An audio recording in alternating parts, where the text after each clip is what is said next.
ভারতীয় দর্শন দুঃখবাদী। Indian philosophy is pessimistic. ভারতীয় দর্শন হলো দুঃখবাদী। এটা হলো ভারতীয় দর্শনের বিরুদ্ধে এটা একটা দ্বিতীয় অভিযোগ।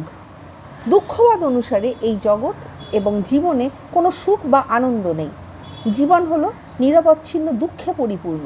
দুঃখ, জ্বালা, যন্ত্রণা, নৈরাশ্য এইগুলোর জন্য মানুষ কিন্তু সারা জীবন ধরে তারা কষ্ট পাচ্ছে এবং দুঃখের কোনো সীমা নেই। প্রতি মানুষ জরা ব্যাধি, মৃত্যুর অধীন এবং জন্ম থেকে মৃত্যু পর্যন্ত সে এই দুঃখের মধ্যেই নিবদ্ধ হয়ে রয়েছে।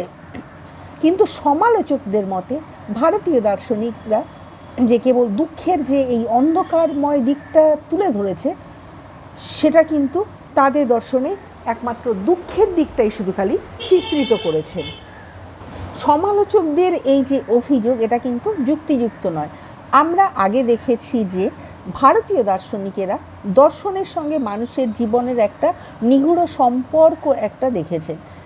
ভারতীয়দের কাছে দর্শন কেবলমাত্র তত্ত্ব আলোচনা নয়, তাদের কাছে দর্শন হলো জীবনকে যথাযথভাবে পরিচালিত করে অভীষ্ট লক্ষ্যে পৌঁছে দেওয়ার একটা পন্থা।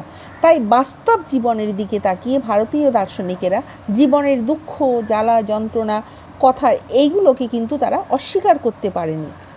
বৌদ্ধ দর্শনে আমরা এই দুঃখবাদের একটা সুস্পষ্ট রূপ দেখতে পাই। তাই বৌদ্ধ দর্শনে যে দুঃখের ব্যাপারটা এত পরিষ্কারভাবে তুলে ধরা হয়েছে, যেটা কিন্তু সেটা আলোচনা করলেই বোঝা যাবে।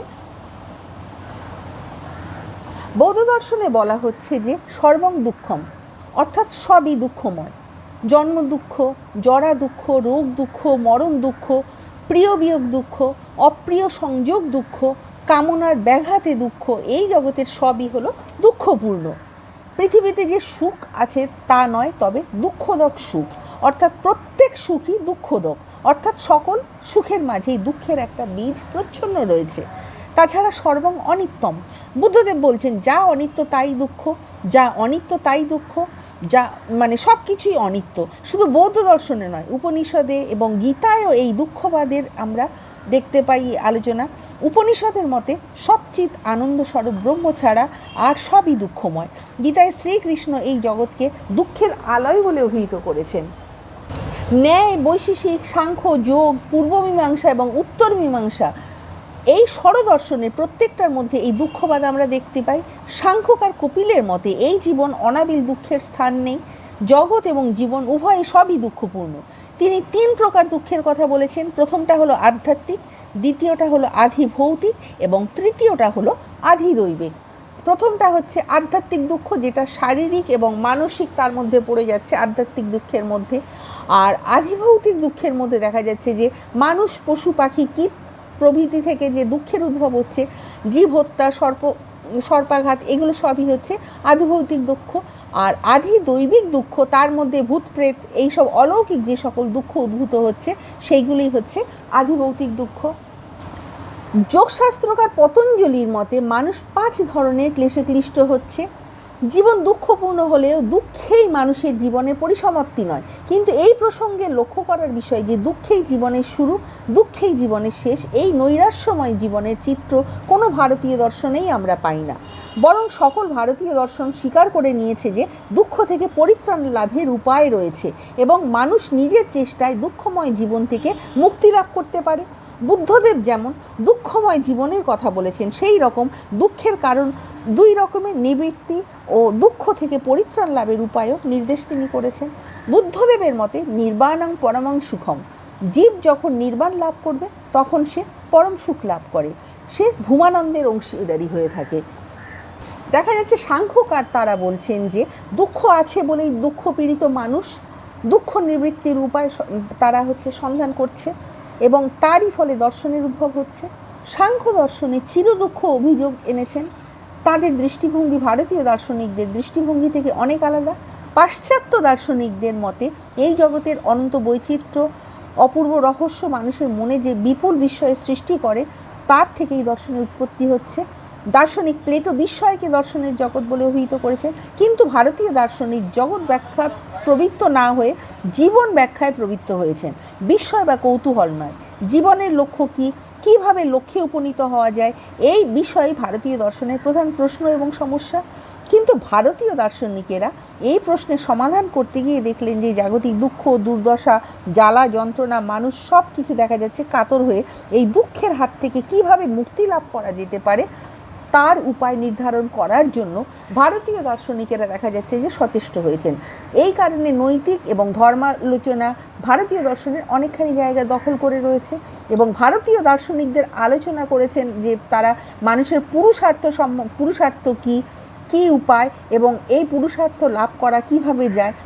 তার কাছে প্রশ্ন হলো ধর্ম কী, অধর্ম কী, সম্যক চরিত্র বা আচরণের স্বরূপ কী, পাপ কর্মের ফলাফল কিভাবে অন্তরায় সৃষ্টি করে। উপনিষদের ঋষিরা বলছেন ব্রহ্মের জ্ঞানই হলো মানুষকে সব দুঃখ থেকে মুক্ত করে। যেহেতু অবিদ্যা থেকেই দুঃখের উদ্ভব হয়, তাহলে প্রশ্ন হলো ব্রহ্ম কি? এই জগতের অন্তরালে কি কোনো পরমাত্মার অস্তিত্ব রয়েছে? ব্রহ্মের সঙ্গে জীবের কি সম্পর্ক? ব্রহ্মই কি ঈশ্বর? ঈশ্বর আমাদের জীবনকে কিভাবে নিয়ন্ত্রিত করছেন? এইভাবে নীতি এবং ধর্মের আলোচনাতেই কিন্তু ভারতীয় দার্শনিকেরা প্রবৃত্ত হয়েছেন। ভারতীয় দর্শনের বিরুদ্ধে যে প্রধান অভিযোগ সেটা সম্পূর্ণভাবে কিন্তু যুক্তিযুক্ত নয়। যদিও ভারতীয় দর্শন নীতি এবং ধর্মের আলোচনার উপর সামরিক গুরুত্ব দিয়েছে, তবুও একথা সত্য নয় যে ভারতীয় দর্শনে জগৎ সম্বন্ধে কোনো আলোচনা নেই। ভারতীয় দর্শনের মধ্যে বৌদ্ধ, জৈন, মীমাংসা এবং যোগ, এখানে দেখা যাচ্ছে নীতি এবং ধর্ম ছাড়া অন্য তত্ত্বালোচনাও তাদের দর্শনে ব্যাখ্যা করা হয়েছে। জীবনের সঙ্গে সম্পর্ক বর্জিত নিছক তত্ত্বালোচনা ভারতীয় দার্শনিকদের আগ্রহ না থাকলেও ভারতীয় দর্শন কেবলমাত্র নীতি ও ধর্মে কিন্তু সীমাবদ্ধ নয়। দেখা যায় যে নীতি এবং ধর্মের সঙ্গে ভারতীয় দর্শনের গভীর যোগাযোগ রয়েছে। ভারতীয়দের দৃষ্টিতে দর্শন হলো সত্য দর্শন, সত্যের প্রত্যক্ষ উপলব্ধি করা, যথার্থ জ্ঞান উপলব্ধি করা।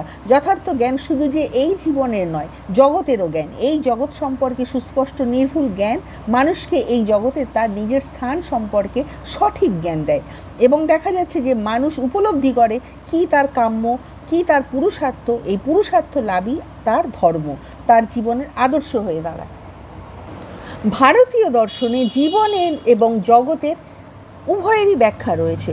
পুরুষার্থ লাভ করার জন্য প্রয়োজন নিজের কর্মকে নিয়ন্ত্রিত করা, নিজের চিত্তবৃত্তিকে সংযত করা, সম্যক জ্ঞান, সম্যক আচরণ, এই উভয়ের মধ্যে একটা নিগূঢ় সম্পর্ক রয়েছে। সুতরাং জগৎ এবং জীবন এই উভয়ের স্বরূপ মূল্য অবধারণই হলো ভারতীয় দার্শনিকদের কাজ। ভারতীয় দর্শনে তাই কেবল জীবনের ব্যাখ্যা নয়, জগতেরও ব্যাখ্যা রয়েছে দেখা যাচ্ছে। ভারতীয় দর্শনের একটা সংশ্লেষণাত্মক দৃষ্টিভঙ্গি রয়েছে। আমরা দেখি যে ভারতীয় দার্শনিকদের দৃষ্টিভঙ্গিকে সংশ্লেষণাত্মক দৃষ্টিভঙ্গি থেকে পৃথকভাবে সেখানে দেখা যাচ্ছে যে নীতিশাস্ত্র, ধর্মশাস্ত্র, তত্ত্ববিজ্ঞানের আলোচনা না করে ভারতীয় দর্শন একই দার্শনিক প্রশ্নকে বিভিন্ন দৃষ্টিভঙ্গি থেকে আলোচনা করেছে। সেই কারণে একই বিষয়ের আলোচনায় নীতি, ধর্ম, তত্ত্ব সব আলোচনার পাশাপাশি স্থান পেয়েছে। সুতরাং ভারতীয় দর্শন কেবলমাত্র নীতি এবং ধর্মশাস্ত্র নয়, ভারতীয় দর্শন হলো জীবন দর্শন, জগৎ দর্শন, সংক্ষেপে হলো সত্য দর্শন বা সত্যের প্রত্যক্ষ উপলব্ধি। আমার ভিডিও তোমাদের ভালো লাগলে লাইক, কমেন্ট, শেয়ার এবং সাবস্ক্রাইব করতে ভুলো না। নেক্সট টাইম আমি আরও একটা নতুন ভিডিও নিয়ে তোমাদের সামনে উপস্থিত হব।